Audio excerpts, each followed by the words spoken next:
That's a good point. We haven't talked about Boom very much this season, have we? Like, we're still working in a new UGA, guys. Calm down.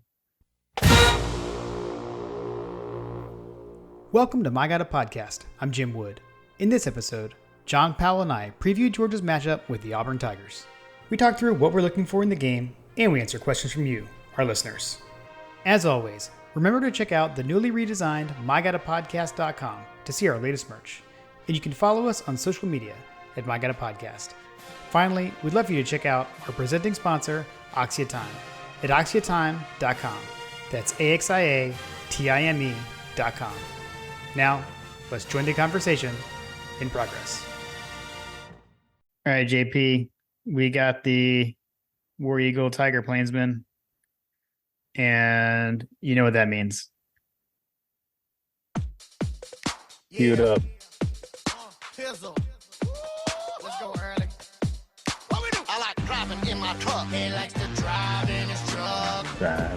Auburn sucks. Auburn sucks. I like driving in my truck. He likes to drive in his truck. Auburn sucks. Auburn sucks. I like trucks. He likes trucks. I don't care for Auburn. He doesn't care for Auburn. Hoes. So, as is tradition on My Got a Podcast, we've done that every year, John. Every year. We will do it every year. I'll be 80 years old asking you for the Squidbillies T-Pain mashup. I mean, let's add one more reason why this rivalry must continue to be played every year, because we have to listen to that every year. Oh, man. All right. Well, for the occasion, playing, I know we'll discuss that later, but found a somewhat opponent related. Shout out to Fripp Dog for hooking me up with this while I was in town. Got the Eagle Rare tonight. You got the Eagle? Okay. Yeah. So try to Flying do something Eagle. A little opponent related. War Eagle Rare. That's what I went with tonight. Oh, nice. Hey, what is the meaning of this? Like, what's the total number of times that we've played Auburn? Let's see. All time in this, we are 63, 58, and 8 in this matchup. 58 and 8. Yeah. So this is the 130th meeting? Is my math right? Yes. Although, you know what? Like, in theory, that's what Georgia has it at. I can go check some other sites if you want, because I think this is one of those rivalries where we argue over what the all-time is. That's what Georgia has it listed as. I'll tell you that. Okay. Well, by my math at Georgia, this is the 130th meeting of Georgia versus Auburn. Yes. Back on the plains.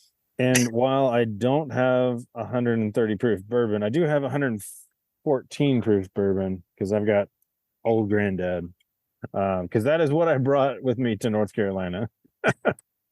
Nice. I bought some old granddad bourbon for Scott, who is he also lives on the property.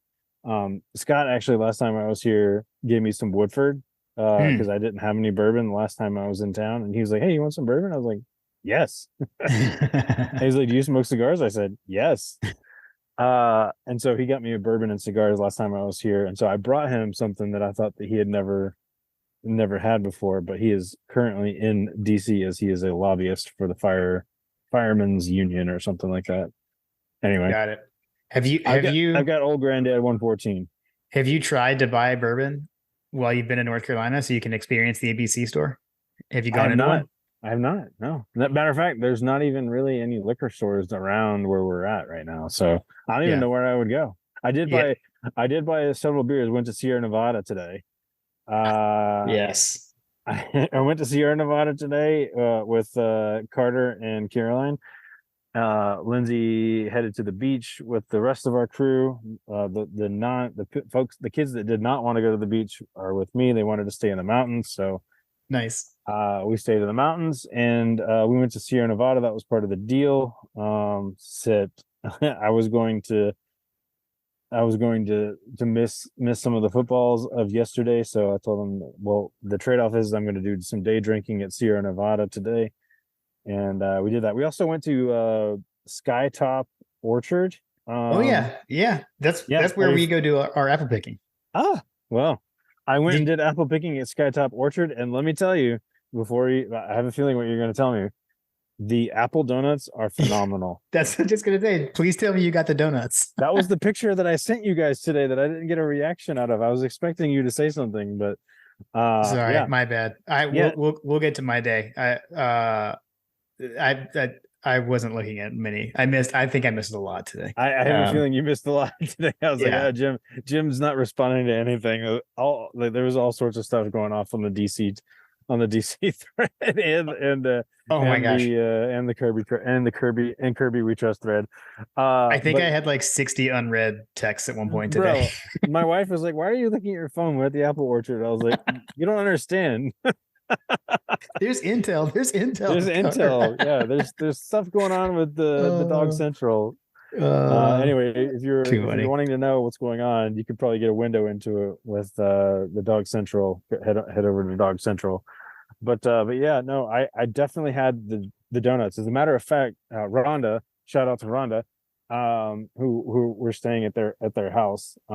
She actually made a special request when she heard that we were going to the Skytop place. She said, "Hey, could you guys do me a favor? Like, could you bring me back a donut?" We brought her back several donuts, but they're so good. So good. Man, I gotta tell you, man, I've got to know how to make these donuts because they're phenomenal. Yeah. No, I love that place. We didn't go this year.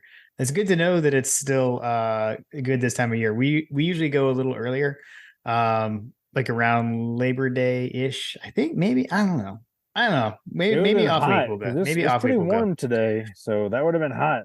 Yeah. When I think of apple picking, I think of like the girls with the high top boots, and you start throwing on the fall patterns, and Han Solo season. You get into almost Han Solo season. Okay, fair. Yeah, I don't know. Maybe we'll go off week. Maybe that's actually what we do. You should go. Sierra Nevada, though, that was your first time, right? That was the first time I went to Sierra Nevada. We had man, let me tell you, like talking about the donuts at the Skytop. Big takeaway from Sierra Nevada is the pretzels. Oh yes, the food is excellent, and the pretzels. Isn't there like a beer cheese to dip them in or something? It was a pimento beer cheese actually. Yes, it's good. Carter was a fan. Shout out Carter. He asked to order those. I said, all right, fine. I was going to order something different, but we ordered him the pretzel. It was amazing. I had a double stack smash burger. Caroline had a burger. Carter had pepperoni pizza, which was also pretty solid as well. Shout out Sierra Nevada, not a sponsor yet. I did have 2 flights there. I had all of the beers that they only sell at the tap house. Okay. Yeah. I think that like I just happened to order everything. I was like, so what did I do good? She was like, well, you ordered all of the beers that you can only get here, so you're doing well. I was like, oh, sweet. That's why I like that place so much, is because you can go there and get things you can't get at the grocery store or at the package store.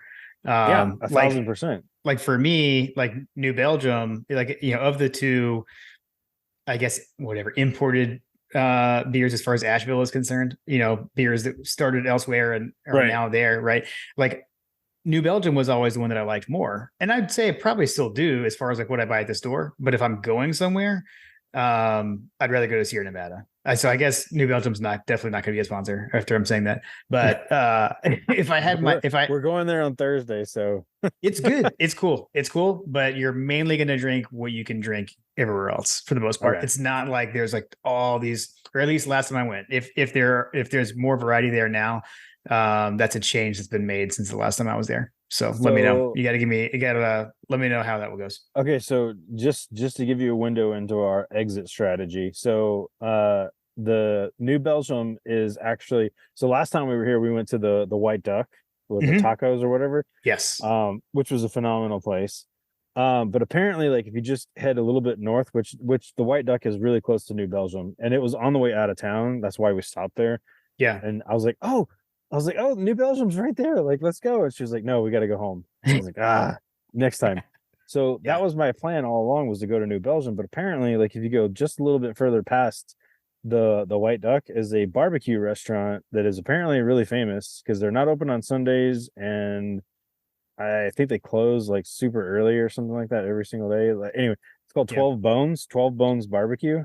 Okay, I haven't had that. I'll have to do that next time I'm there. Apparently, it's really it's like really famous and really good, and like apparently there could potentially be long lines. Barack Obama's been there. Anyway, the folks that we're staying with hyped it up pretty well, and I'll say that they've been pretty spot on all of the restaurants that we've been to. We went to Soba in Weaverville, which was like probably one of the best Asian restaurants I've ever been to, which like, holy cow, like an Asian restaurant in the middle of Weaverville, North Carolina. Like I never saw it coming, but it was phenomenal. Nice. Sushi and Asian. Anyway. But yeah, that's where we're headed out of our North Carolina venture. So we're gonna hang out here for a little bit longer and then head home. And I should not have any travel impedance or impeding my Auburn watching, my Auburn hating. Got it. I'll tell you, I will briefly say the reason I wasn't getting the text messages is I was literally on a campus tour with Ella. So we were it's college campus tour season for the official tours. We were in Greensboro today visiting and touring UNC Greensboro. So actually when the DC thread was blowing up, I was actually literally like in a meeting room getting like the speech in the spiel, and I was like, my phone, like I had to like silence my phone, or I not silence it, but I was like, yeah, you had to just put it away. I was the same way at the Apple Orchard. I was like, I'll read it when I get back. Which, so like I always laugh. Like I feel like the guys with families, they're always like responding way late on that. Way later. So when you sent me the other thing, I was probably either still on the tour or maybe even driving home. But we were there for a while because she's got a friend who's a freshman there, and she gave us a second tour after we got the official school campus tour. So that was cool. Did that, and then I don't 100% know exactly our viewing for Saturday because it is homecoming here. Around here. So I know I mentioned that before. So Lily's going to the homecoming dance Saturday. Still trying to nail down exactly what the plans are with everyone to see there. So maybe stepping away from the game for a bit to get them sent off, but otherwise I'll be around. Gotcha. Well, that's cool. I'm a big fan of the college visitation because you got to find your home. Fortunately, you and I both found ours. I've had that thought as well, checking out UNC Asheville while we're up here, and Furman. We actually drove by Furman on the way up here. I'm not a huge fan of Furman, but anyway, that's cool. Yeah, it was a good time. So that's where I missed the text. So sorry for missing the donut picture. I'll have to go back and look at it now. Right. Yeah, no, the donut picture was amazing. I mean, that like easily, like, so we've been, one of the Powell traditions of places that we go is to try to find the donuts. So we go to Destin, got the donut hole, and Hilton Head, you've got Duck Donuts, I believe it is. And then here now we've got Skytop Donuts, which is a considerable hike further than either of those two other donut locations. Yeah, not close. Not close for you. I think that what this place lacks in the creativity of those places, it makes up for in its simplicity and it's just utter deliciousness. Yeah. It's good. They call it apple cider donuts, by the way. Yes, I see it in the picture. It's not just apple donuts. It's like apple cider. So are they making it out of apple cider? I don't know. Nice. I see it in the picture now. I have found the picture in the text messages. Amazing. I'm All gonna right, try well, to I will tell you, dear listener, I'm gonna try to replicate these donuts. nice. All right, let's jump into the matchup. So as we've discussed, kickoff is Saturday at 3:30 Eastern at Jordan-Hare Stadium in Auburn. Georgia comes into the game at 4-0, 1-0 in the SEC. Auburn 3-1, 0-1 in the SEC. They were one of those undefeated teams in the SEC on our schedule until they lost at Texas A&M last week. Auburn is not ranked. Georgia is still number one in the AP and Coaches Bowl poll. The game is on CBS. So we will be the CBS game of the week yet again. And the official hashtag that we will forget to use is hashtag UGA versus AUB. We mentioned earlier, all-time series, Georgia leads 63, 58, and 8, at least according to Georgia. And last year we beat these guys 42-10 at home in Athens. Weather looking really nice. Low of 63, high of 85. Hope everyone heading down there has a great day on the plains. Yes. JP, do you have any fun facts, or you want to hit us with the mascot knowledge? Yeah. So if you've listened to us from last year, you can probably refer to our notes from last year. I won't bore anyone. I feel like maybe I didn't hit this before, because as I was looking at it, trying to refresh my memory on the fun facts, if you will, I don't recall some of the famous alumni, so we can kind of quickly touch on some of that, which, one of them in particular was kind of surprising to me. But do you have any inclination on some of the famous alumni? I mean, I just think of the sports ones like Bo Jackson and Charles Barkley, stuff like that. But Frank Thomas, he's one I always forget. I knew that, but I always forget that. Yeah, well, there's also another one who is a current coach of Auburn University. Oh, Cadillac. Yes, Cadillac Williams. Yes, I believe he's like associate head coach or one of those kind of titles. Yeah, I think he's the offensive coordinator, like assistant head coach, something along those lines. Yeah. But you've got a couple of other folks. Does the name Tim Cook ring a bell?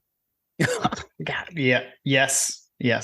Current Apple CEO. Yeah.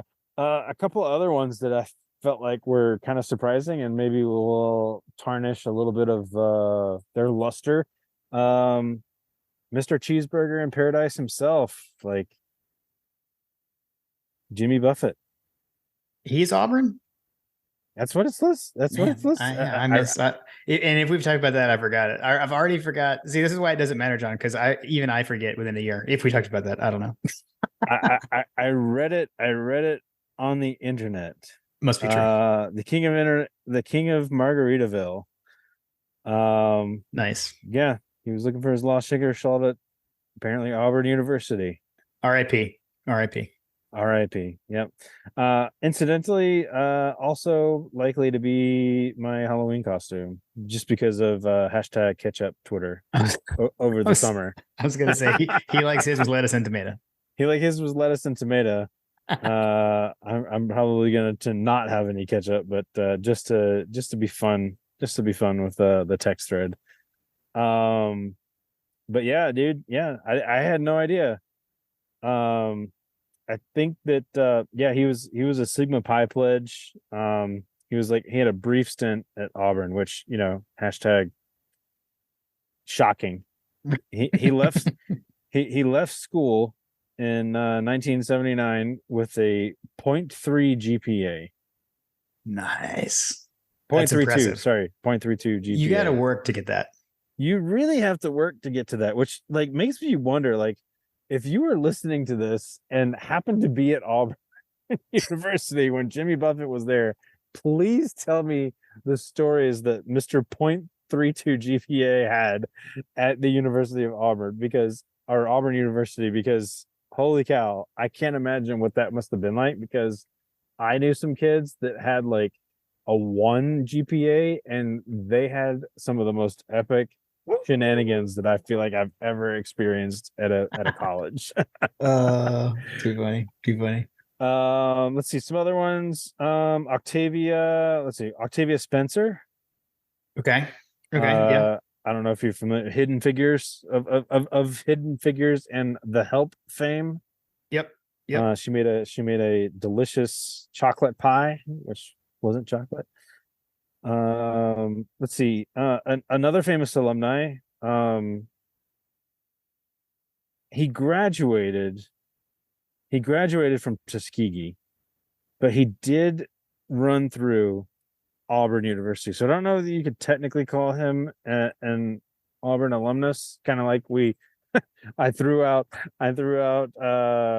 What was it? Oh my gosh, I'm totally blanking. I don't know. I don't know where you're going from tonight or from another night. From another episode. The alumni that was the honorary alumni. Oh my gosh, I can't remember who that was either. Stevie Wonder. That's right. That's right. Yeah, totally blanked on it. Stevie Wonder. So I'll give you a hint, Jim. Oh, hello.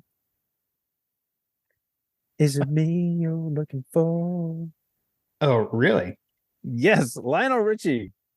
Lionel Richie went to Auburn at one point. He graduated from Tuskegee. Okay. But he went to Auburn. Okay. At one point. Yes. And was in the Commodores. Was in the Commodores, yes. Confused with Vanderbilt. not to like confuse this even further in this SEC matchup. Nice. Yeah, that's all I got. Aside from that, the mascot thing that you alluded to. So as Georgia fans, we all know that the War Eagle, Tiger, Plainsman folks, they have multiple quote unquote mascots. Well, if you are to poll an Auburn fan and ask them who their mascot is, they would say that it was unequivocally the Tiger. Yes. Their battle cry is War Eagle, and apparently, if you listen to the previous episode, I feel like that's where when you and I were talking about this before on the conversation before the podcast. But in the past, there was a World War II. One of the veterans of the wars, I believe it was World War II. He let the eagle fly during the game, and the eagle soared over the stadium, and everybody thought it was super cool. They ended up winning that game. I can't remember who it was against. I feel like it was of some substance. But at the end of the day, they said, "Oh, it was like a war eagle," and so that became like their battle cry. Yeah. Very condensed oral history from I Got a Podcast here on that. But yes, basically they had an eagle fly over their stadium one time and thought it was cool, and basically went with War Eagle. Yeah. So my rebuttal to that is, if the eagle isn't your mascot, then why do you literally have a live eagle in the stadium that flies down? So my guess is that they're trying to recreate that amazingness. I agree, but I mean, come on, like, what is your mascot? You have a live mascot on the sideline. It's an eagle. I'm just saying. Ooh, Jim, off the top rope. Okay, yeah, that's my rebuttal to them. So I like it. But where's the Plainsman come in? I don't know. I don't know what the Plainsman is. I don't know. Yeah, we'll have to. We'll save that for next year. The Plainsman, I believe, if I remember correctly from my research. Again, I'm on vacation, so I haven't done full transparency. I haven't done the full re-education from our last years, but I believe, if I remember correctly, the Plainsman is in reference to a poem called "The Deserted Plains" or something like that. But anyway, it's referred to as the loveliest village on the plains, and so the Plainsman is an extension of that. Got it. One quick correction: it was, from my memory, it was like a. Well, it was my memory. I just looked it up to double check because I was like, wait, this doesn't sound right. It was like a Civil War veteran that supposedly, that's how the story goes with the whole eagle thing. Yes, Civil War. Okay. Yeah. So Again, it was even one of further those back. wars. It was a one war. of those It wars. was a war. Cool. It was. Cool. I said it was a veteran, Jim. It was a veteran. It was a veteran. Too good. All right, let's see. Let's hit some news and notes. One thing I've got ahead of the press conferences: Carson Beck was named to the Davey O'Brien Award, Grade 8, this week for his performance against UAB. So it's like a weekly award they hand out. So that's pretty cool. That's pretty cool. On Kirby's press conference, I mainly just looked for injury updates. So we did talk about Ladd a bit. He said, I thought this was interesting. He said that we basically had kind of a 2-week advised shutdown for Ladd. So basically totally shut down Ladd for 2 weeks. He said that's over. We're through that. But basically depends on how he practices this week. That's all the detail he gave on Ladd. Unfortunately, yeah, I thought that was interesting. I hadn't heard that. 2-week advised shutdown is I hadn't heard that. Very explicit Kirby Smart. Exactly. Agreed. I thought it was very specific. He didn't say, and he did not use the word hopeful about Ladd. Unfortunately, he did use it about 2 other players. So for Javon Bullard, he said, we think he's going to be able to do more, hoping to get him back. And then on Michael Williams, he said, we're hopeful to get back if he's over the sickness. So I don't know. I feel like that's a kiss of death for both of those guys. The hopeful kiss of death. If you're over the sickness and you're a follower of DC Dog Central, go over and check it out. Then I checked Hugh Freeze's press conference to see if there's anything of note there. The only thing that stood out to me was he got a question around who's going to start a quarterback this week. He asked if Peyton Thorne will remain the starting quarterback. He said we're still kind of waiting through that, but that's probably where we'll land this week also. So we can talk about that here in a bit. All right, JP, let's jump into the game. Let's look at the matchups here. Well, you mentioned. Well, wait. What did I do? Let's go back. You mentioned Hugh Freeze. Yeah. Let's talk about that. Like, so Hugh Freeze. Where do we know him from, Jim? That name sounds really familiar. It does sound familiar. I mean, yeah. So former coach at Ole Miss and Liberty, right? Yeah, exactly. Yes. Exactly. And I believe that he replaced who exactly? At Auburn? Yes. I mean, technically he replaced Cadillac Williams, who was the interim. Right, which he ended up keeping, which is a nice little fun note. Right. No, but our guy that came from Boise State, the youth pastor. Yes. Modern age youth pastor. Yes. I don't know. Like, it feels like that they've got these guys coming through here, and it's just kind of crazy to me. I don't understand what's going on at Auburn. They keep hiring these folks, and I just don't understand it. You got Gus Malzahn, you got Hugh Freeze, Brian Harsin. Like, I don't understand. So you got, I don't know. It seems like that 2 out of the 3 previous coaches were like former high school coaches, like not too distant coaching tree, right? Right. Yeah. I mean, Malzahn had not been, and other than he was, offensive coordinator, but he came from high school basically. Well, I mean, Hugh Freeze wasn't Hugh Freeze coming from he came from high school when he was at Ole Miss, right? Mm-hmm. Yeah. Oh, shoot, I don't even really remember. Isn't he like the Blindside guy? Are you saying Hugh Freeze was the high school coach from the Blindside? I thought so. You're educating me, John. So correct. Brad Crest Christian School in Memphis, Tennessee. You're right. Sorry, John. I started to doubt myself for a second, but it's late. It's late. Hugh Freeze is involved in a lawsuit with Michael Oher currently. Oh my gosh. Yeah, that lawsuit is crazy. He's currently involved in a lawsuit because Michael Oher is suing the Tuohys and basically anyone that was once connected to his career, saying that they bilked him of his blindside winnings earnings. Basically, that he didn't make hardly any money off of the blindside, and yeah, Yeah. I don't know. He's basically going scorched earth on the entire blindside story, and Hugh Freeze is 1,000% wrapped up in that. Nice. So you can take the coach out of the high school, but you can't take the high school coach out of the man or whatever. Take the man out of the high school, but you can't take the high school coach out of the man. I like it. I like it. All right. Well, enough about high school football. We'll go back to college football. Right. All right. So as far as what we're looking for when Georgia has the ball, so a couple of players of note on the Auburn defense. So let's see. Defensive lineman Marcus Harris has 2 sacks. Another player with 2 sacks is linebacker Eugene Asanta. He's also 7th in the SEC with 28 tackles. Then they've got a cornerback, Jalen Simpson. He has 3 interceptions, and that is tied for first in the SEC with one. Tyke Smith, by the way, is tied for the league lead in interceptions. So those are a few guys to look for on their side. And then I think, the big story for us is first road start for Carson Beck.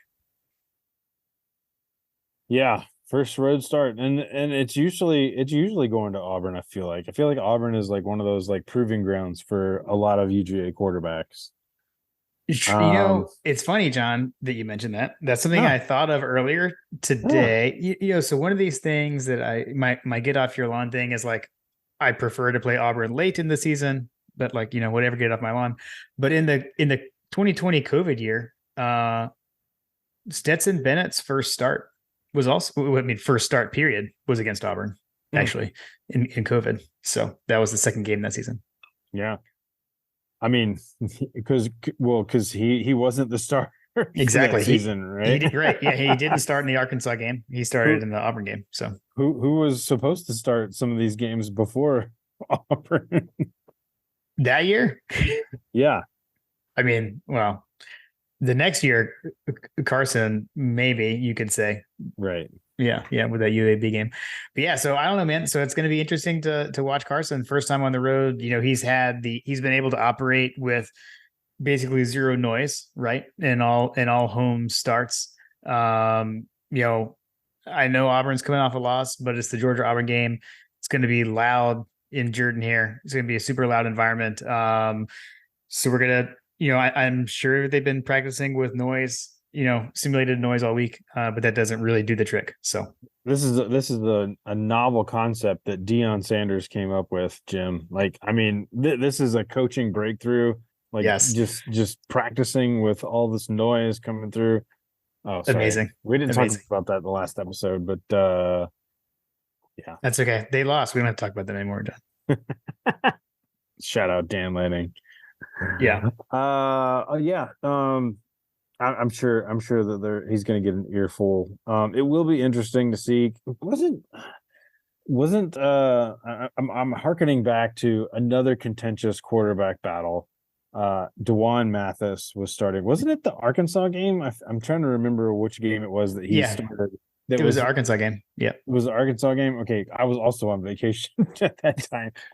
But wasn't that the game that Kirby had the famous GIF where he's like staring at him? Yes, that was that game. The clip. Okay.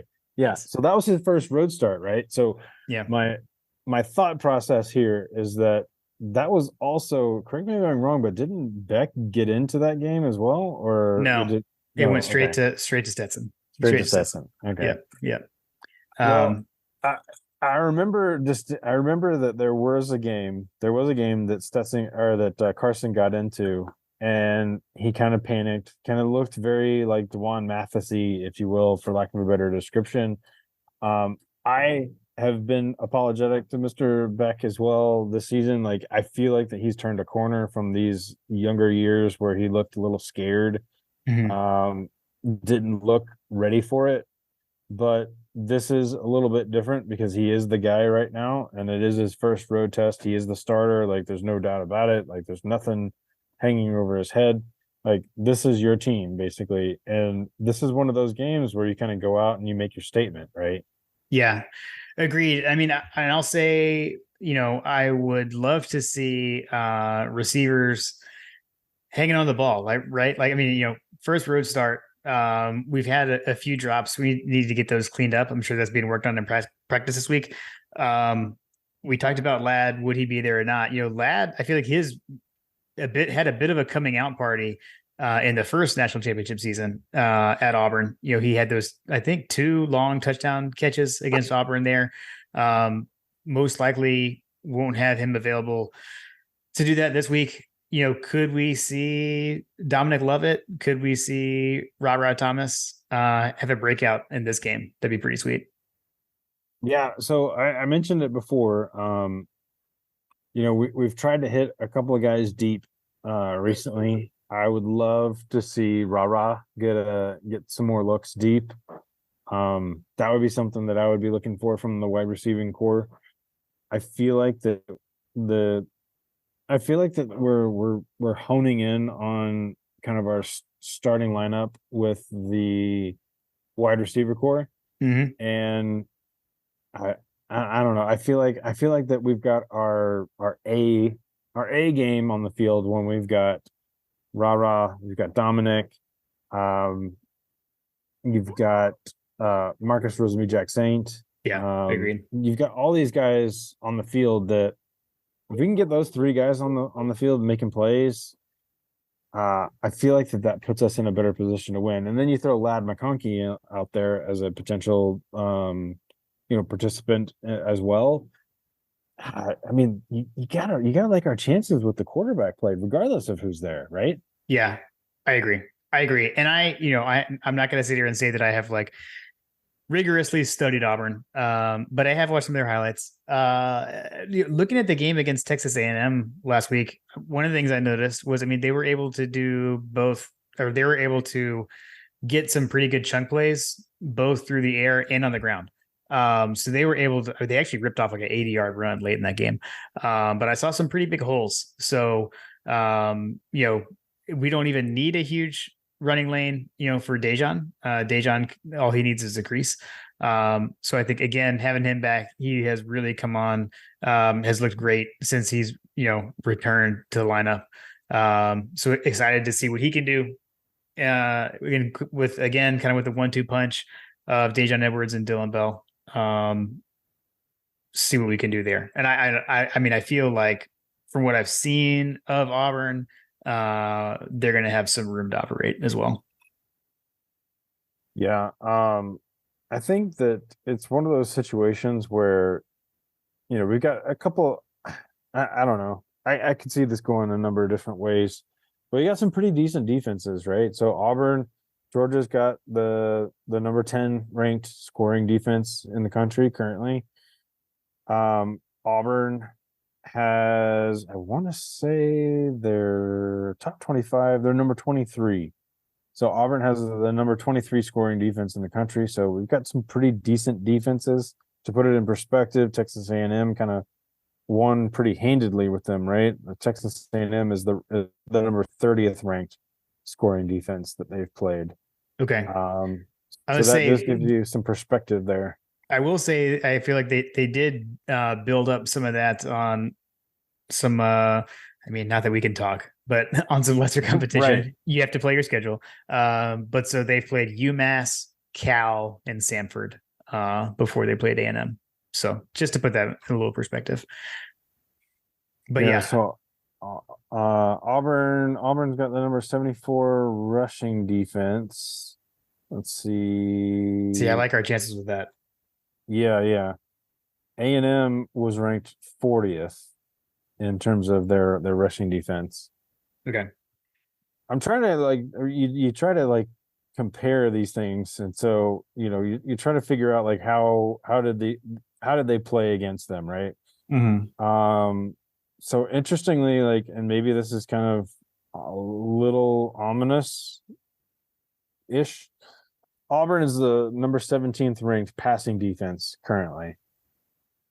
That is definitely one category that they are above Georgia.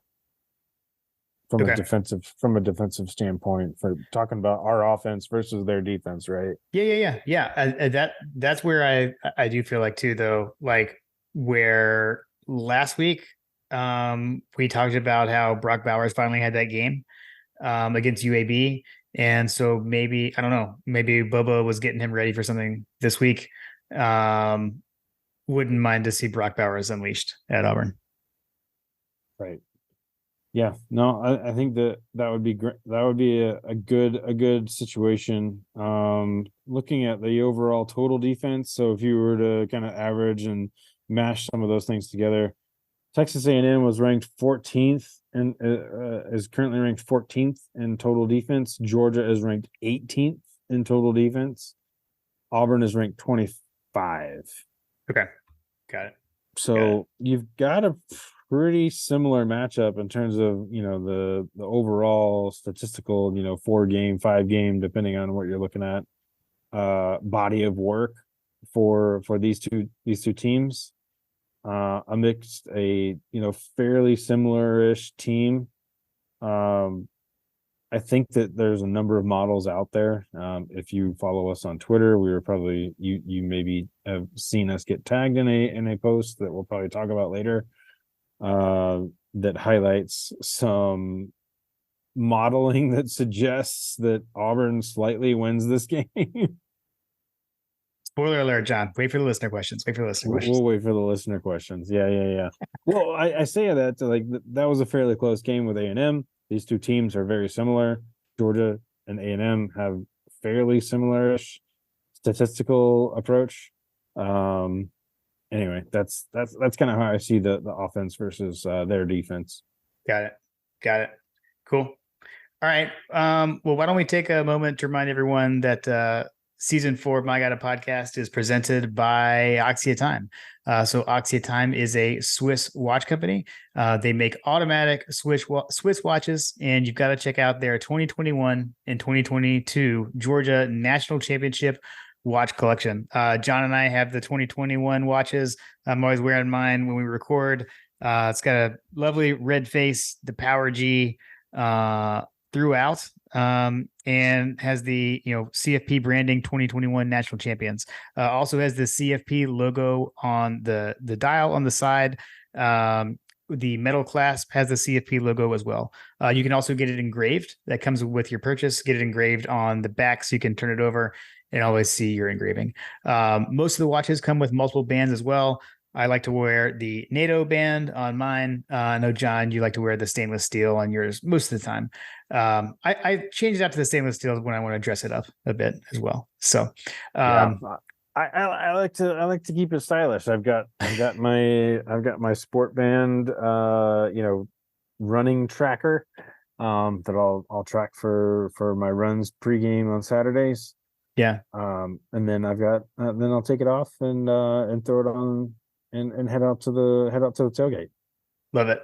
My fancy Axia timepiece. All right. Well, you got to go check them out. You can head over to axiatime.com. That's AXIATIME.com. And you can use the code MyGottaPodcast to get a special presentation box so you can show off your watch when it's not on your wrist. So go check them out at axiatime.com. All right, JP. So the Georgia defense, when Auburn has the ball.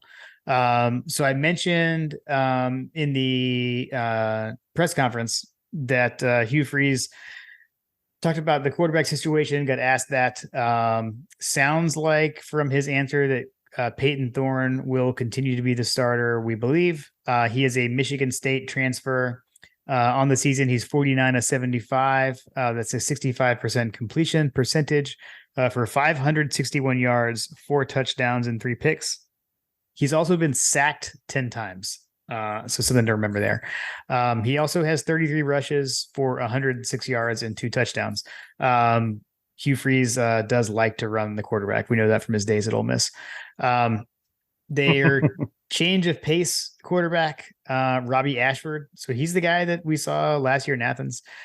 He's only 7 of 17 for 65 yards and a touchdown, so has not thrown the ball a lot, but he does have 23 carries for 101 yards and 4 touchdowns. He actually has the most rushing touchdowns of anyone on Auburn. From the traditional running back position, Jarquez Hunter is their leading rusher, 31 carries for 143 yards and 1 touchdown. And Jay Fair is the leading receiver thus far, 15 catches, 184 yards, and 2 touchdowns. So just some guys to watch out for on the Auburn side of the ball. The 10 sacks of Peyton Thorne thus far jumps out at me. I know that's been kind of the knock on Auburn to this point of the season is their offensive line. So again, I would love to see us get after him.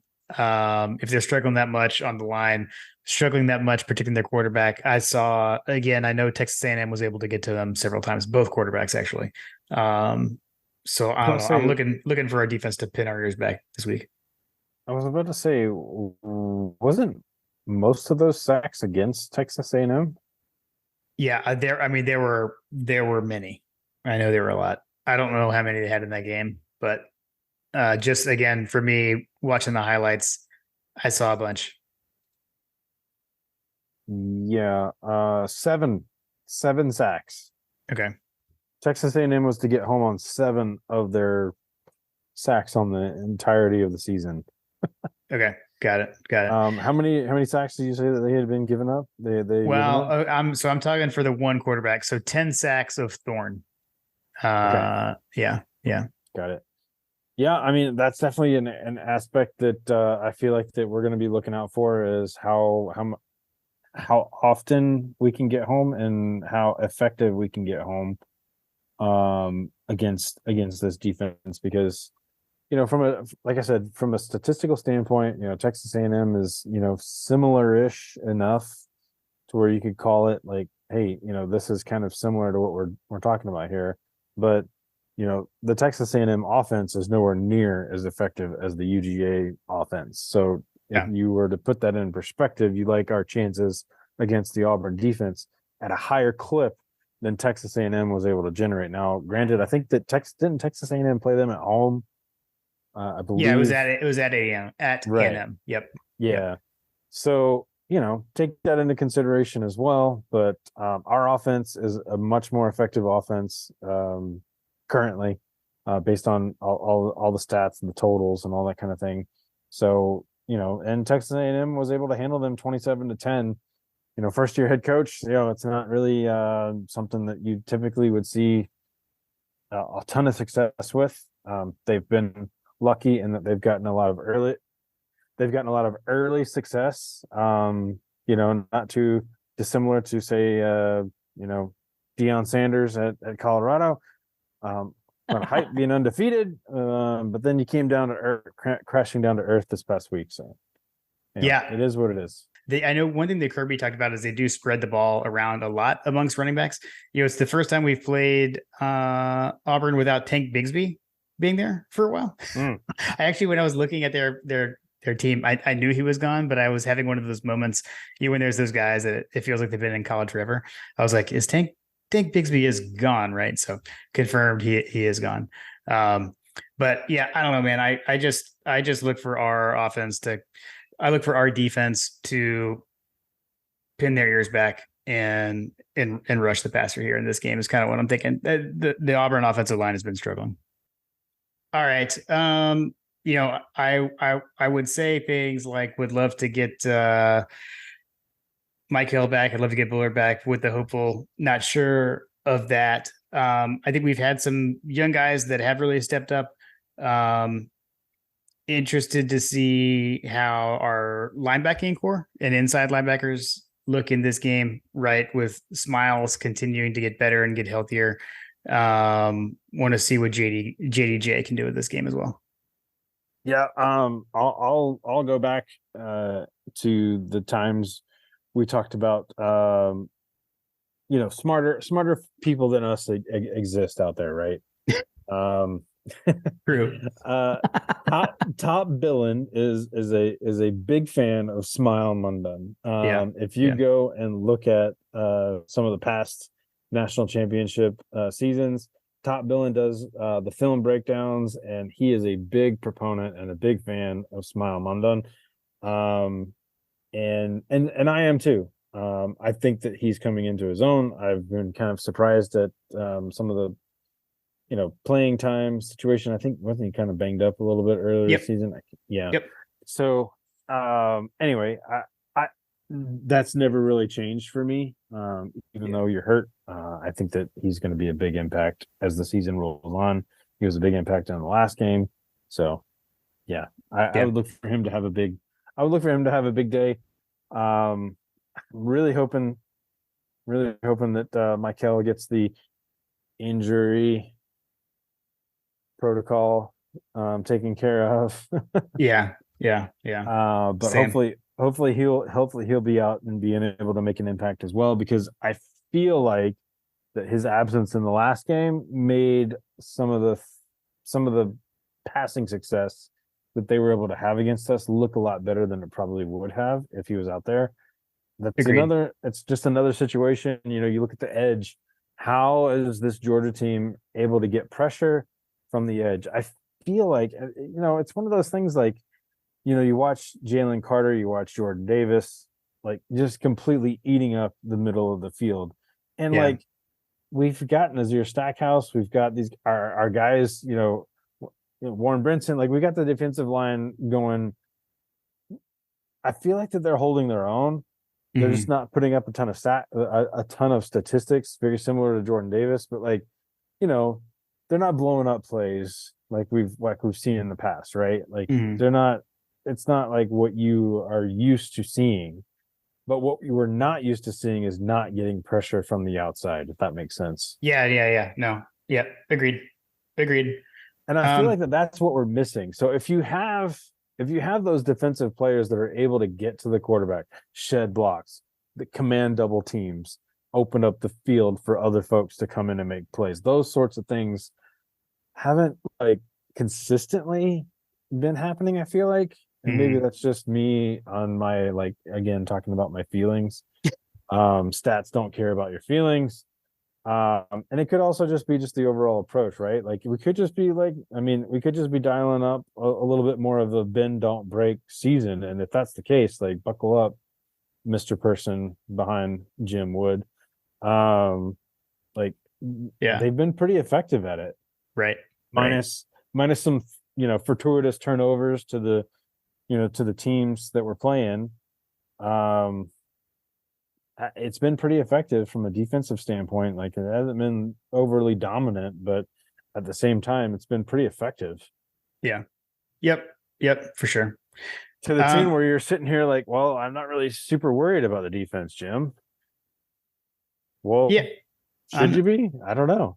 No, I'm not. I'm not worried about our defense. Yeah. I'm still not worried about the defense. I wasn't worried about the secondary, but like at the same time, you see these guys floating around in the secondary wide open. You wonder, like, should you worry about a passing attack or a mobile quarterback, Jim? I don't know. Yeah, I'll be less worried when Bullard gets back. Again, Tyke Smith tied for, don't we all? Yeah, tied for the league lead in picks. Loving that. I don't for Auburn. No, because I don't think they can protect their quarterback long enough. So, from what I've seen. So, all right, let's hit a couple of things on special teams. So, players of note for Auburn. Alex McPherson is their place kicker. He is actually perfect on the season thus far. He is 16 of 16 on extra points, and he is 3 for 3 on field goals. And then their punter, John. He's only kicked 3 field goals. He's only kicked 3 field goals. Only kicked 3 field goals. He's 3 for 3 and 16 of 16 on extra points. Wow. They have an Australian punter, John. Here we go. He's Oscar Chapman from Adelaide, South Australia. He averages 40.29 yards a punt. He is from Pro Kick Australia, just like our guy Brett Thorson. He was 21 when he signed with Auburn back in 2020. So older guy, much like Brett. That seems to be the case with these guys. He punted 9 times against A&M last week, by the way. A lot of punts. 9 punts. 9 punts. And also, I bet Thorson is looking at this guy like, come on, man. Like, yeah. Yeah, his quarterback really likes him, unlike Stetson Bennett and Carson Beck don't like Brett Thorson. Ooh, speaking of Stetson Bennett, I feel like are you gonna talk about his attire? So their punter we'll have to tweet out the picture of him. So You've got to tweet this picture out. for one This is thing, John, ridiculous. I feel like he looks like he's gotten younger over the years. I feel like he actually looked the oldest when he was a freshman. And his hair has changed, but he's got a nice stash. And so I'll share what this guy looks like. It's pretty awesome. Pretty awesome. Rocking a nice stash is Mr. Chapman. He looks like Stetson Bennett when he was at the community college. He does. Oh man.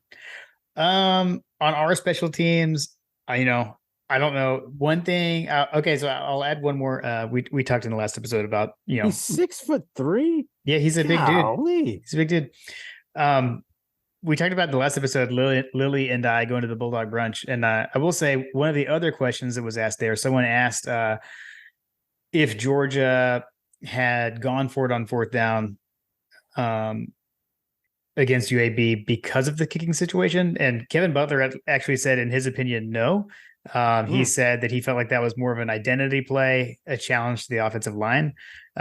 He said that coaches should not coach around a kicker.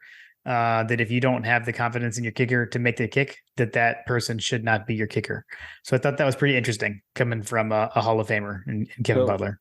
What I hear a Hall of Famer, former player, former coach say is that Kirby Smart and his program put players in a position of adversity to overcome. Yeah, true. Does that sound familiar, dear listener? It does. We'll watch that this week, and then only the thing is, I would like to see kickoffs into the end zone. I want touchbacks, not returns, and let's clean up our return game. We've had a lot of holds on our returns, by the way, as well. We need to clean up our return game. So. Which is mind-boggling to me because I feel like that there was holding on every single play against UAB. There was a matter of fact, I actually educated Rhonda and Rich, our gracious hosts. I'll mention again because she was like, "Why are you upset about that?" And I proceeded to show her on the replay, which was fortunate because they actually showed the replay. Like, people are physically grabbing you, and when their shirt is being pulled. That is literally the definition of a hold. Oh my gosh. Yeah. What even is a hold anymore, guys? Yeah. There's one on Jalen Walker that was atrocious. Yeah. That's the one I'm talking about. Yeah. It was bad. That was bad. You're just literally right in front of the referee. Like, come on, guys. For sure. All right, John, you ready for the listener questions? I think so. All right. Let's remind everyone that the listener questions are brought to you by Working Web Media. So Working Web Media redesigned the My Gotta Podcast website. You can go check it out at mygottapodcast.com. We've got our new merch store. Everything's up there. You get the hat that John's wearing, the white rope My Gotta Podcast hat. We've got the usual lineup of t-shirts and the old trucker hats that we've had really since we got going. So you can go check out all that there. If you need help if you got a small business, you need help with your website, or just your online presence as well, you can reach out to them at workingwebmedia.com/dogs, and then they will know that we sent you their way. All right, John, first up, we've got Trent Thacker. I'm not going to read the whole thing, but he sent us a message saying that there's been some complaints about Bobo. Really? Yeah, there have been some. What? Saying that he feels like we're comparable to recently, but anyways, he has a conspiracy theory. His conspiracy theory: he was watching Bama Ole Miss last Saturday. He said Lane Kiffin is a tremendous offensive coordinator, but a terrible head coach. Lane Kiffin, he said he saw a stat that he's 1-19 against teams that win 9 games in the season. He said any chance Kirby ditches Bobo and brings in Kiffin when Lane is inevitably let go from Ole Miss. Can you see that? I can't see that being a happy marriage, Kirby and Lane Kiffin. I mean, you'd say the same thing about Kirby and Nick Saban and Lane Kiffin, right? True, fair. I don't see it happening just because I don't feel like Lane's going to go quote unquote backward in. Mm-hmm. I mean, like, I don't know. He's been a head coach longer than Kirby's been a head coach, that kind of thing. Like, yeah. I don't think that he's going to take that quote unquote backward step of taking on a role with a coach that was on the similar and is on the similar like trajectory that he was. Yeah. And just did it more successfully. I feel like that would be a bit of a humble pie that he just couldn't bear. Yeah. Agreed. It would be interesting. And I agree. Like, I think that there's a number of coaches out there, and I don't fault them for taking these steps forward and these leaps forward, and you're coaching beyond your prowess. Like, for example, I feel like Sam Pittman is in that vein as well at Arkansas. Right. However, these guys are going to retire with a lot of money. At the same time, you're talking about these are careers. So you take those steps to these coaching positions, and they come with these golden parachute bailouts, right? Right. So in a way, the coaching carousel and the coaching strategy is a retirement plan of sorts. That's amazing. Yes. I mean, you're not like, sorry, Carter. Look at Mike Bobo and Will Muschamp are still being paid by the University of South Carolina. Yeah. Yes. I mean, boom. I mean, shoot, is he still on Auburn's payroll? I don't know. Yeah, that's not a bad thing, money wise, to get fired as a head coach. I will. The only other thing I will say is, I'm not sure that Kirby is going to want, so to speak, to ditch Bobo. Personal opinion. Yeah. So. Yeah. No, yeah. To your point, like, I think that Bobo is. I don't know why he went to I don't know why he went to Colorado State, but yeah, I think that he is certainly in that vein of like probably should just be an offensive coordinator. I think Muschamp coordinator. You could go back in time. Oh gosh darn it, I'm blanking. The guy that was before Willie. Van Gorder. Yeah, Van Gorder. Like, never should have left. Yeah. Never should have left. Yeah. Agreed. All right. Let's see. Next up, Coach Chad. He said, What might have been, Jim, had Van Gorder never left. Okay. Greatest Squidbillies ever, ? Which of course is a reference to Auburn. So we played that in the intro, so I'll have to get back into that. Although I do have to admit something, John. Okay. I don't know. I've never watched Squidbillies. I've watched a little bit of them, but admittedly, I've not watched enough to like have known about that clip. I know the memes. Not been for other Georgia fans. Agreed. Like, I know that, and I know the "them dogs as hell, don't they?" Like that part. I know that stuff, but I get the Georgia clips on the socials. So, just full admission there. Full admission. I know that there's multiple Squidbillies where like the main guy, I can't remember the guy's name, but he talks about Herschel Walker. Yes, exactly. Yes, exactly. Yeah. All right. Brett Belding has a two-parter. First off, why does Auburn have a huge Clemson logo painted in the middle of the Tumors corner intersection? And he put a picture of it in his tweet. There definitely is a large paw there, I suppose, because they're the Tigers too, although they don't really use that logo. I don't know, because of the Tigers. Yeah, I have to say I was unaware of this. Did you know about this? Because I feel like that this is new information. That logo was there? Yeah. Like what? Yeah, I had not seen that that was there. I mean, I've been there. I've been to Timor's Corner, but it's been a while.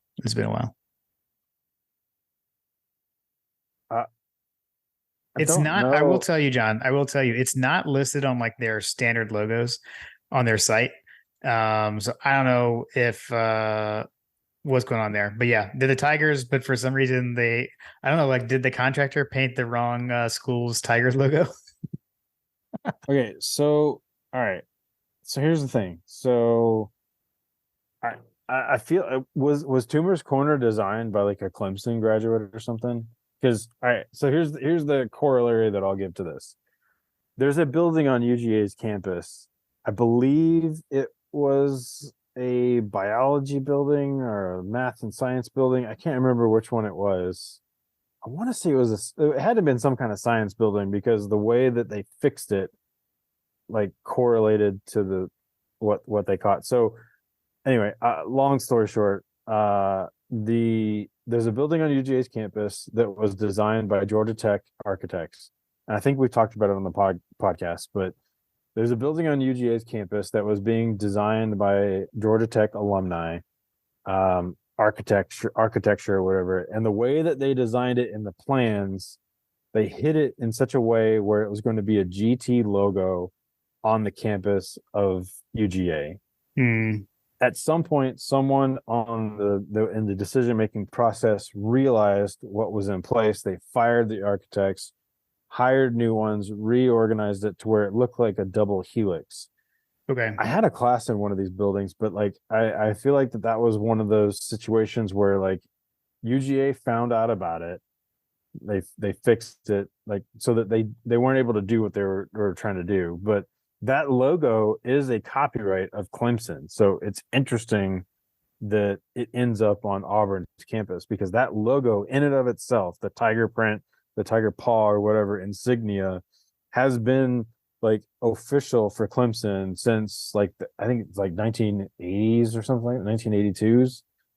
How long it's been for Clemson? Yeah, 1982. It's 82. Yeah. So I don't know. Like, did a Clemson alumni like design Toomer's Corner? Like, at some point they must have redesigned it and added it at some point, right? It was So basically, in 2015 is when they like redid Toomer's Corner and had this design. That's when that got painted there. So all I did find basically when it got released, when they showed like the plans what was going to happen, and when people saw the plans, everyone was angry. They're like, you should put AU there, not the paw, because that's the Clemson paw. So Auburn fans didn't even like it when it happened. So I should have texted Brett to ask him what he was saying. I started to text him just now, but we're recording kind of late.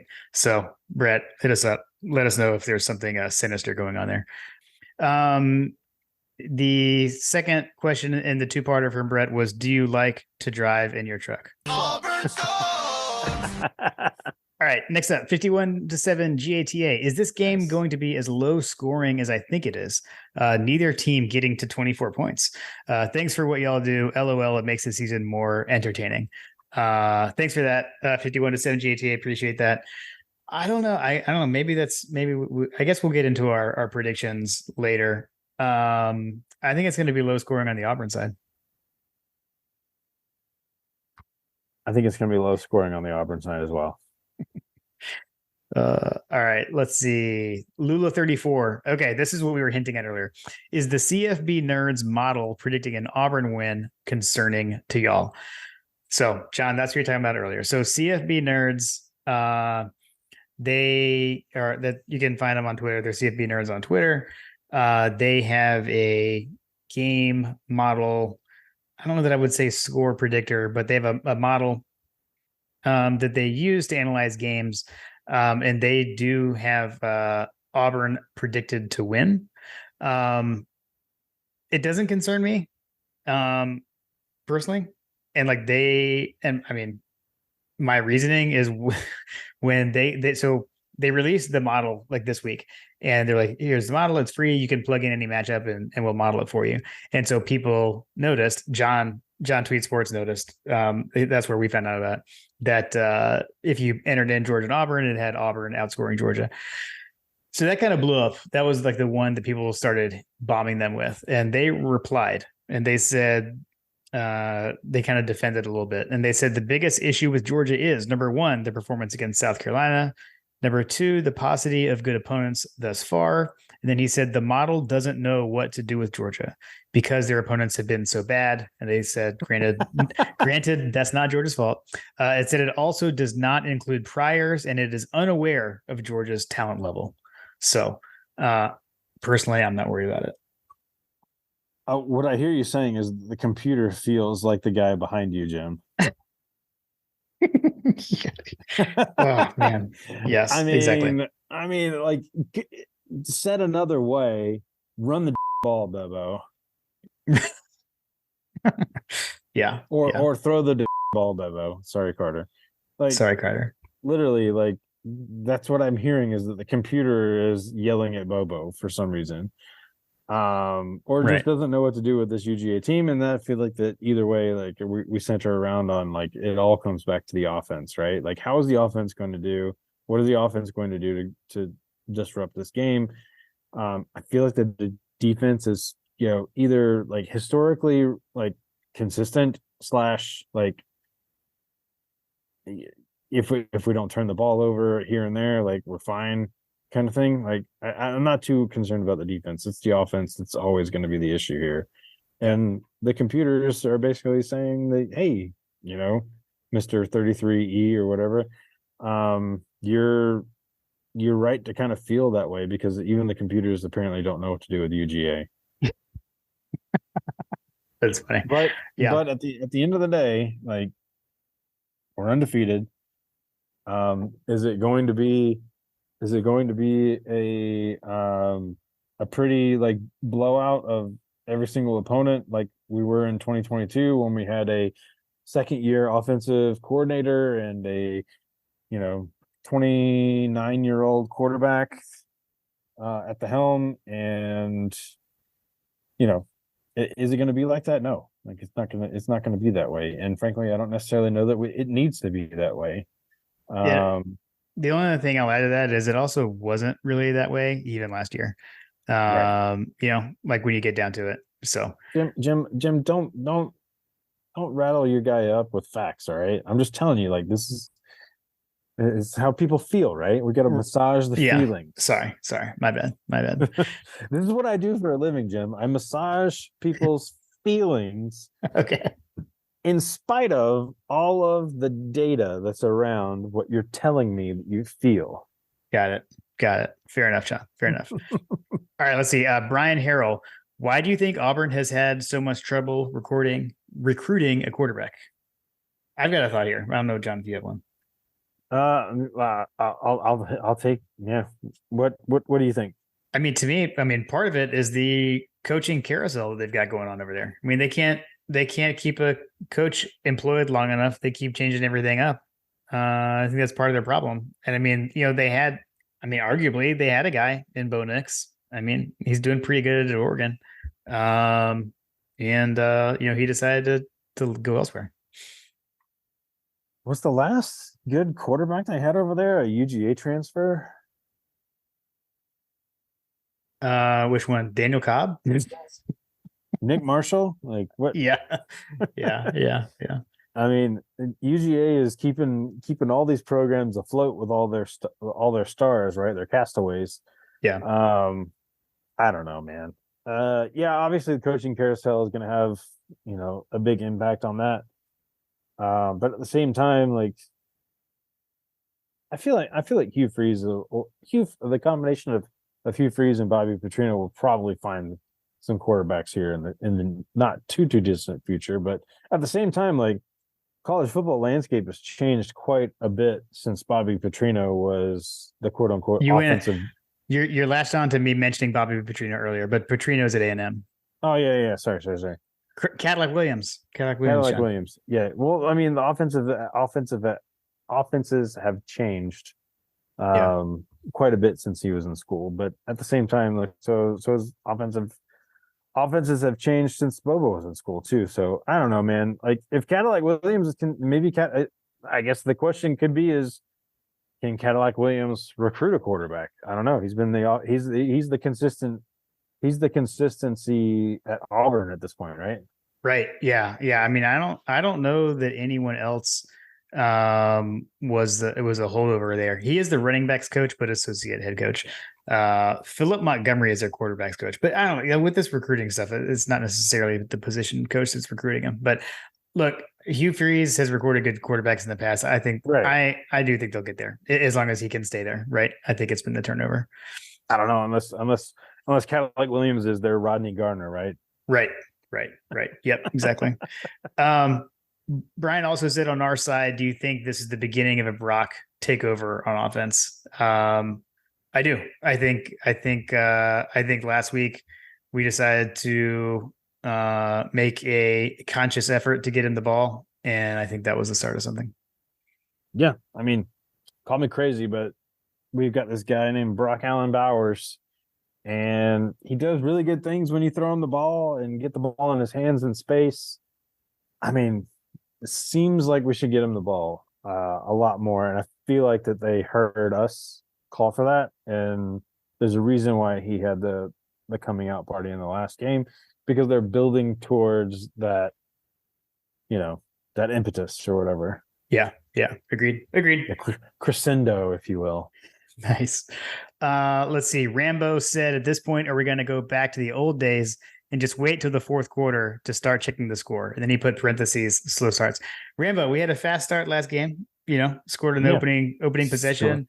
What, 28 points by the half? I don't think so. I think the slow starts were a bit influenced by the clock, and then red zone woes, which we cleaned up last week. At least what was it, John? 5 of 5, 6 for 6 touchdowns in the red zone last week. I need a definition. What is a slow start? Yeah, agreed. You need a clarifying question. Yes. Or we've got one in the next one from John Michael D. Okay. Or he has a clarification on something else. So first off, actually, you know what? I've got a soundbite for where he started. He starts off with trying to put glasses on it. Which Native American tribe / band has a burial ground under that wild stadium? So just crazy things happen at Jordan here. We've seen that there.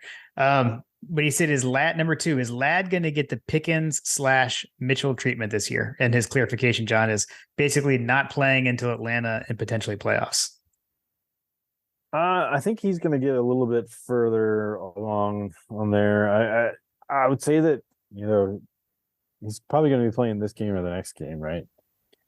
Yeah, I don't think he'll get the Pickens Mitchell treatment. I don't. I think we had the 2-week shutdown. We're past that. I don't know that we'll play this week. I don't know who will play this week. Right? 2 weeks to stop the spread. Wow.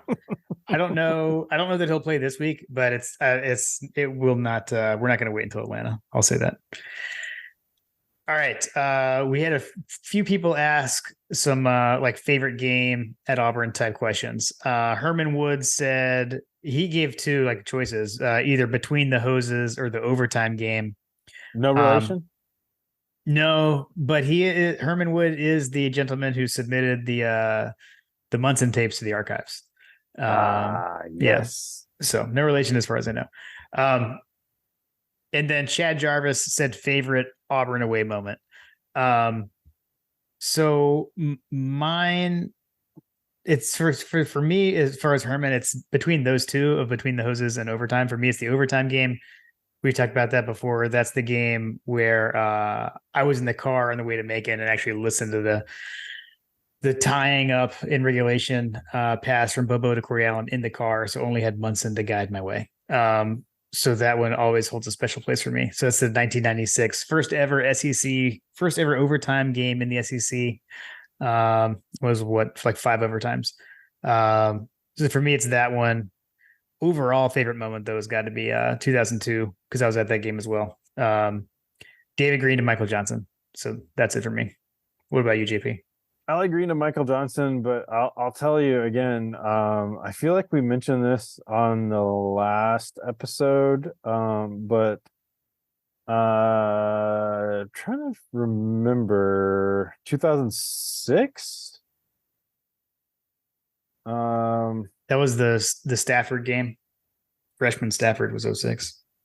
Well, I was trying to remember what they were ranked. Oh yeah, they were number 2, I think, and we were unranked.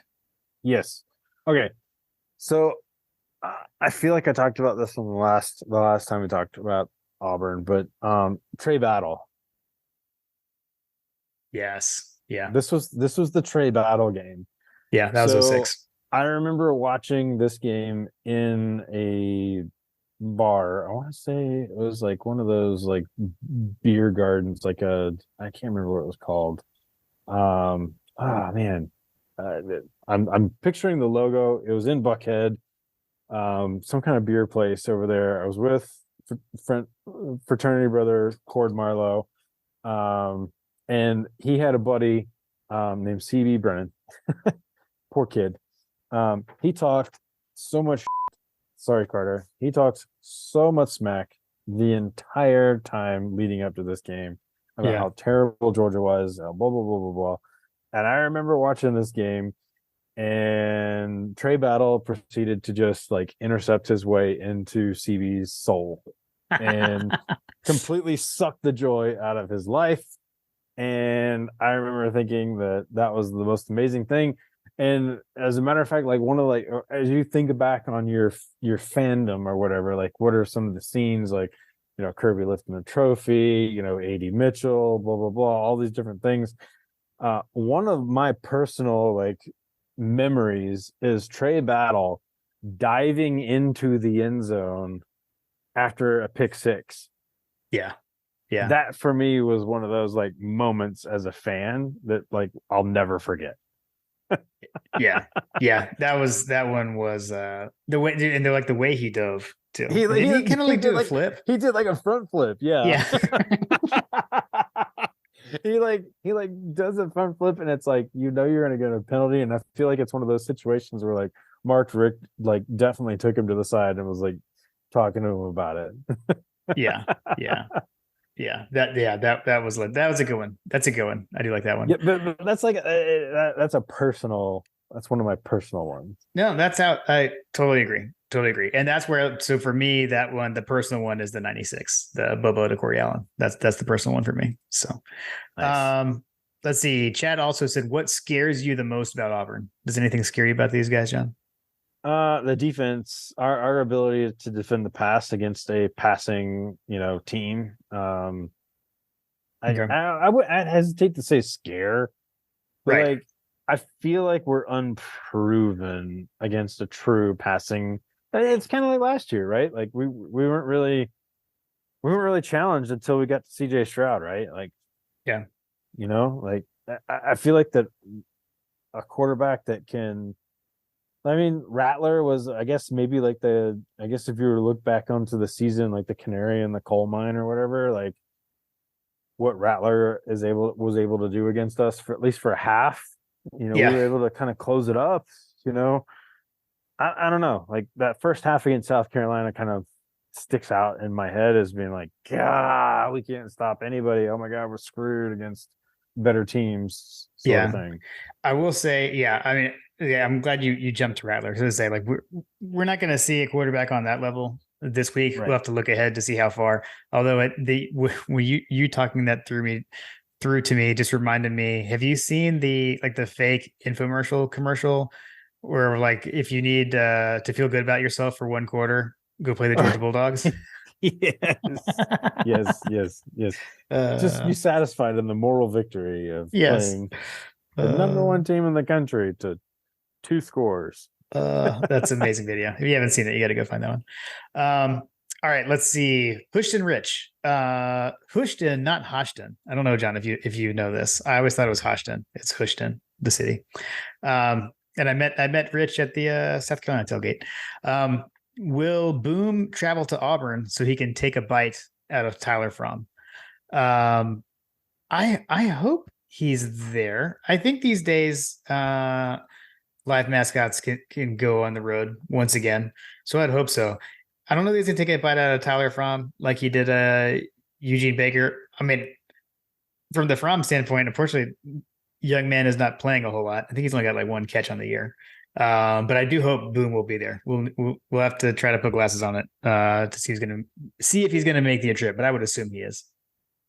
Right. I mean, he's so young and spry, right? Exactly. I feel like things had kind of tailed off a little bit with Uga getting older, Boom, I'm sure is going to. He's a road dog still. So, that's a good point. We haven't talked about Boom very much this season, have we? Like, we're still working in a new UGA, guys. Calm down. I mean, this is the kind of analysis that you can only get on my God podcast. I mean, guys, we don't even know if our mascot's gonna freaking be there. Like, let's just dial back the stress levels here. Right. Exactly. All right. We got some young pups, is what I'm saying. Literally. All right. Last up, Fletcher Proctor. Some people hate Auburn because of Fairley. I hate Auburn because of Fairley and Trooper Taylor. Screw you, Trooper Taylor, the 2010 game. Yes. He said, or 2013 or 2017. He said, I hate them because of 1999 when Ben Leard channeled Joe Montana and the game was over before I found my seat in the upper deck. I delight whenever we demolish them to this day because of that rude awakening my freshman year. So, John, you would have still been in high school that year. That was my sophomore year. So, Fletcher, I always knew we were there similar time. So good to know that. What I remember from that game was Ronnie Daniels was their receiver, and he absolutely torched our secondary, and he actually like dunked the football over the goalpost after one of his touchdowns. It was insane. That was a nightmare. I guess for me, that is one of them.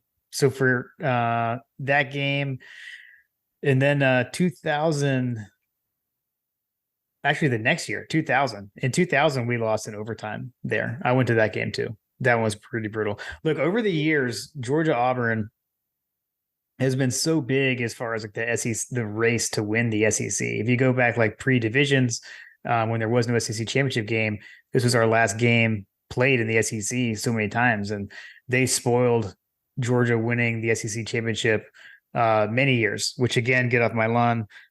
This game should be played in November. I don't like it being played this early, but look, man, it's a huge rivalry. It's the oldest, the Deep South's oldest rivalry. And it got that name for a reason. We've been playing these guys forever, and we both dashed each other's hopes many, many times.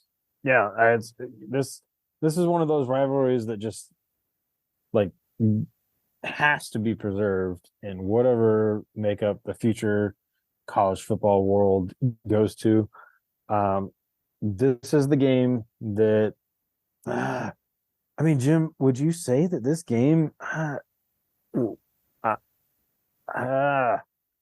know. I'm torn between like, all right, so Georgia Tech is UGA's number one rival. I think you and I can agree on that, right? And Jamon Dumas Johnson. I don't know. He said that today. Yeah. Coach Smart. Yeah. Coach Smart says that Georgia Tech is our rival, right? Yeah. I mean, you're never going to go broke in the state of Georgia winning against that game. So if you take Tech out of it, because they don't even play in our conference, right? Like It's not like a Michigan, Ohio State where there's like conference like affiliation. So I would wager that Auburn is our Georgia Tech conference foe, even though like the average fan, these days would probably say, "Oh, Florida is the big rival," or even like college kids these days, Tennessee, college kids these days probably say Alabama. Yeah, you're right. So it's kind of weird, right? But we don't play them every year. I know. I agree. I'm talking about teams that we play every year. Like what would be your Georgia Tech? And I would say that Auburn is probably in that vein, right? Yeah, that's the way that I feel about it. I mean, Auburn is like, if you don't, people always say like, nobody gives a shit about the Tech game until you lose, right? Sorry, Carter. Yeah. If you don't care about the Auburn game, lose that. Like in where I live in Marietta, like one of the churches that we go to, I feel like they were founded by Auburn fans. I don't know. Like there's a ton of Auburn people at our church, and like it's just like the Tech situation. Like there's a ton of Auburn people around the western side of Georgia, and I'm in West Cobb, for lack of a better directional. Like it's not exactly West Georgia, but like, a lot of folks go to Auburn, backup school, right? Number one backup school. So you've got a lot of folks that like wanted to go to Georgia, couldn't get there, so they go to Auburn. And it's just like Georgia Southern. If you know people that are from Georgia Southern, apologies if you went to Georgia Southern, but like it's a cult, right? Like as soon as you touch campus there as a student, you're there for life. And you've got the bumper sticker. I'm pretty sure they throw a bumper sticker in your flags. Like the Georgia Southern people are like Georgia Southern. Auburn people, once you hit Auburn, you're Auburn. Mm-hmm. Even if you were raised a Georgia fan your entire life. Yeah, well, and that's part of it, right? Is the how close they are and how much they recruit Georgia, right? I mean, right, how just many over the border. Yeah, and like how many of their big time players are from Georgia, right? Cam Newton, right? Went to high school in the Atlanta area. So yeah, I mean, Montravius Adams, I think his name was the offensive tackle that went to Auburn. Yeah, I mean, so I don't know. Like for me, I personally, I don't know. I don't know, man. Like that's the weird thing about Georgia is because we're in the middle there of the SEC. We've got rivals surrounding us everywhere. I don't know that anyone is quite like us, having as many rivals as we do. But I also think it's regional. It's where you grew up. It's who you're around. So I don't know. Mm-hmm. For me, it probably is Florida um, after Tech, but I think Auburn's got a good argument as well. Right. All right, JP, are you ready? As ready as I'll ever be, Jim.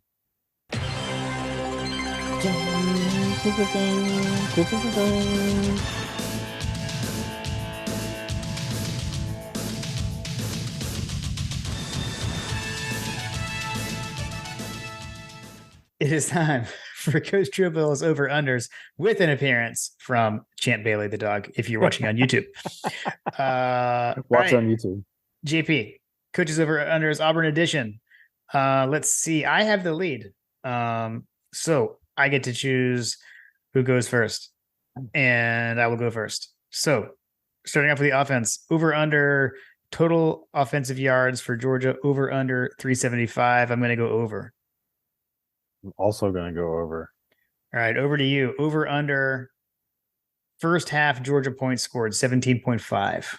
I'm going to go over. Okay. I'm going to go. Oh man, yeah, but I really want it to be over. I'm going to go over. I'm going to go over. UGA players with a catch, over under 9.5. Someone was talking about this earlier. Like, I'm gonna go under.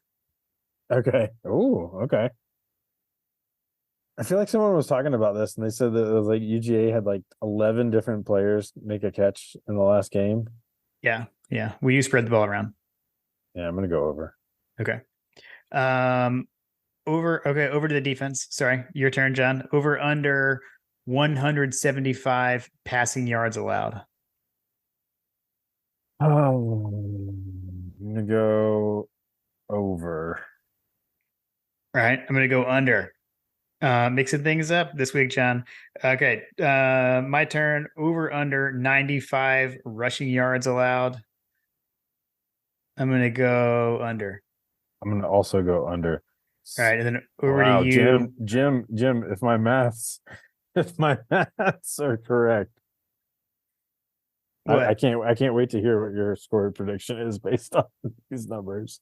Oh well, they don't have to line up. Remember that, John. You can always hedge your bets.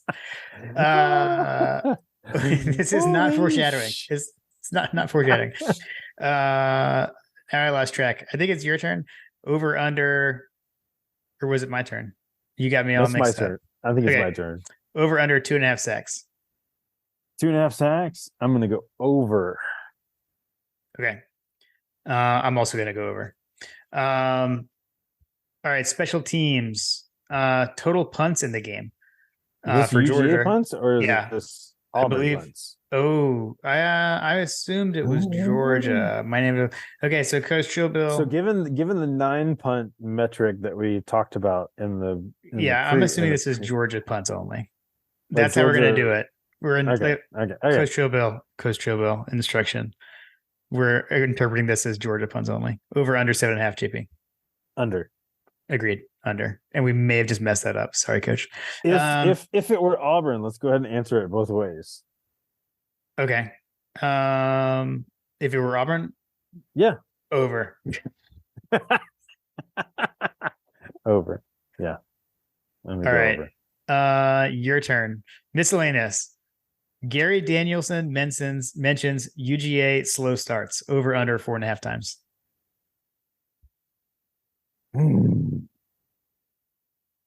Over. Over. Oh, man, I want to say over, but I had already decided I was going to fade you on this one. So under. Oh, nice. Coach is going to have like some detailed things to look for in this episode. If I lose on 1 point, I'm gonna be pissed about this. If it's this one, Yeah. yes. Well, if I lose on 1 point in the season, I'll come for the back to this and season. be like, Jim, this is bullshit. You're gonna go back to this one. Amazing. Thanks to Coach Joe Bill, as always, for sending in the questions and then for checking them as well. Appreciate you, Coach. I forgot we get Gary on this one, huh? Yeah. 3:30. This is the CBS game of the week with the crew. So we get with Gary and Brad. So again, like if you're a Georgia fan, if you're an SEC football fan, if you're a college football fan, if you're a nostalgia fan, this is the game that goes away in the future on 3:30 kickoff on CBS. Yep. Yeah, this is the last season. Screw you all. The last season. That the glorious music is going to be played for Big Ten matchups against Iowa and Rutgers. Yeah. All right. All right. Let's move on to the predictions. So just some background. CBC R2 Sam is out today, predicting Georgia wins 34.2 to 12.9. Shout out to Dog Quant. Odd Shark has Georgia listed as a 14.5 point favorite with an over under of 47. So that gives an implied score of Georgia 30.75 to Auburn 16.25. And then their predicted score is Georgia 38.2 to Auburn 26.4, which would be a win, an Auburn cover, and the over. I guess I can go first on that. I mean, I'm not thinking as quite as crazy as you are. I went back and forth on this a lot, John, and I even did some looking just at like recent games, what we've done against them the last few years, and I know that doesn't really mean anything or matter here. But I've got the Dogs winning this game 30-10.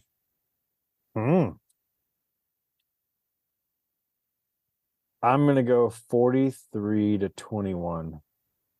Okay. Got it. So we both got 51-7 GATA. That gets us back. We're predicting a little bit higher scoring here than I think that you were thinking. I don't know, man. I like our chances in this one from what I've seen from them and what I've seen from us. And I'm looking for big things from Mr. Brock Bowers. Agreed. I think that, like I said, the closest comparable here is like looking at an SEC foe and Texas A&M with all the issues that they had going on. Yeah, it just seems like a situation for us to kind of outshine our opponents. Agreed. I looked at some of the other matchups, not quite as big of a weekend going on this week. One that I do think is interesting is actually the Friday night matchup, Utah at Oregon State. So two of the leaders in the last season of the Pac-12 right now.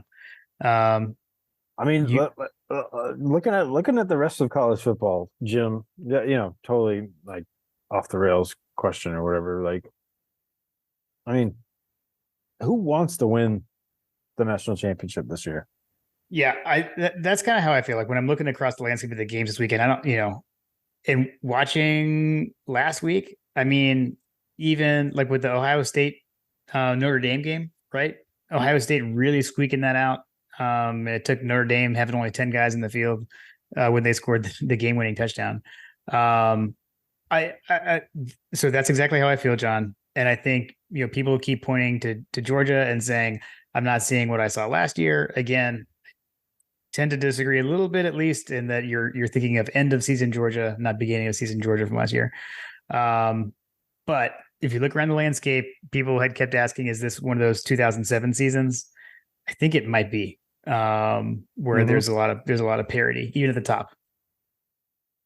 I would tend to agree. So what games are you looking at this weekend to kind of hope for some separation? So for separation, there's that one, the Utah at Oregon State, but again, Utah is up to number 10. As far as like really high teams, the only other like top 25 matchup, you've got number 24 Kansas at number 3 Texas. Could Texas stumble this week? Okay, Kansas at Texas. Okay, but probably not. I figure they'll probably. I mean, I'll give you for instance, like this is like a situation of where college football is today. Preseason, you look at the Notre Dame Duke game, and you're like, that's a garbage game. Right. It's a top 20 matchup. Yeah, that's true. You got Notre Dame, number 11 Notre Dame going to number 17 Duke on ABC 7:30 kickoff. That looks like a pretty interesting game. I would say Alabama at Mississippi State, as Georgia has seen in the past, playing at Mississippi State is a not easy affair. Yeah. Starkville is usually a pretty decent place to play as far as like, not only how hard it is to get there, but just in general. I don't think that we're expecting Alabama to lose, but that's like one of those tough matchups. I'll give you another, for instance. Colorado's got another bellwether game against USC. That's funny that I didn't even pull it up as a matchup, John. As one to look at. Colorado has USC at home. Okay. They play at Folsom Field, 12 o'clock on Fox. What do you think? What do you think on the broadcast? I believe that we're going to see. All right, I'll tell you what I believe, and then I'll tell you what I want. Okay. I believe that Colorado is going to get a Dan Lanning treatment from an offensive standpoint. I believe that Colorado, much like any other Lincoln Riley coach team, I hope that Bear Alexander gets exposed. Sorry to be petty, but I hope that Bear Alexander gets absolutely worked in this game. But I have a feeling that USC is going to come to town trying to make another statement similar to what Dan Lanning did. But I would love for Coach Prime to knock off Riley. That would just be a chef's kiss to the Kirby coaching tree to watch Mr. Offensive Guru get whooped by newcomer Deion Sanders and all of his, the island of misfit toys that is Colorado right now. The week after they got their bell absolutely rung by Dan Lanning at Oregon. Got it. Yeah. I would love for Florida to lose to Kentucky. That's another one that we're going to be watching with bated breath, even though like the fate's already sealed. Kentucky is going to be a night game. Yeah. But Florida at Kentucky sets us up for what could potentially be an undefeated game against Kentucky. And potentially, like by that point, if they beat Florida, like Kentucky would be a top 25 team, right? Yeah, it's actually interesting to me that they're still not ranked yet. But yeah, they beat Florida. They're coming in as a top 25 team for that matchup next week. So right. I don't know. So what are you pulling for? Or do you want Kentucky to win that game? I would love Kentucky to win that game. Are you kidding me? FTMF. I need more. I don't even know why I asked that question.